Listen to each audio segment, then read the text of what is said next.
যে কেইদিনমান আগতে কাশ্মীৰৰ পেহেলগামত পাকিস্তানৰ সন্ত্ৰাসবাদী আহি ২৭ গৰাকী নিৰীহ মানুহক হত্যা কৰিলে। আজি আমি সকলো দুখত আছো, সকলো বেদনাত আছো।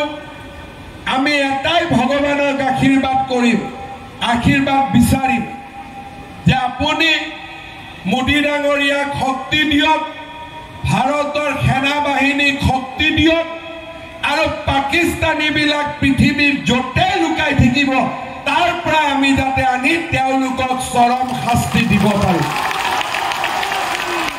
আৰু তাৰ কাৰণে আপোনালোক সকলোৱে নৰেন্দ্ৰ মোদীক ভগৱানে যাতে আশীৰ্বাদ কৰে তাৰ বাবে প্ৰাৰ্থনা কৰিব, আৰু সেনা বাহিনীৰ জোৱানসকলৰ বাবেও আশীৰ্বাদ কৰিব।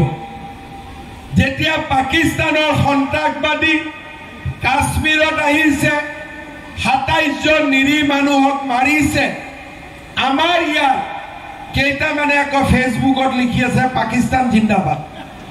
২৯ তাক ধৰিছো, আৰু বাকী কোনোবাই যদি পাকিস্তান জিন্দাবাদ লিখে চবৰে ঠেং ভাঙিব। একদম আমাৰ অসমৰ নিমখ খাই পাকিস্তানৰ জয়গান গোৱা মানুহ আমাক অসমত দৰকাৰ নাই। আছে নেকি দৰকাৰ? আছে নেকি দৰকাৰ? আমাৰ সিহঁতৰ ঠেং ভাঙিব লাগে নে নাই?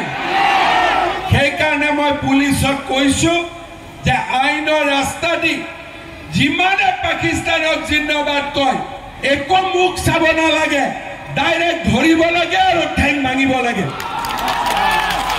আৰু আজি সেই ধৰণে আমাৰ ভাৰতখনক আমি শক্তিশালী কৰিব লাগিব, আৰু আমাৰ অসমক আমি শক্তিশালী কৰিব লাগিব।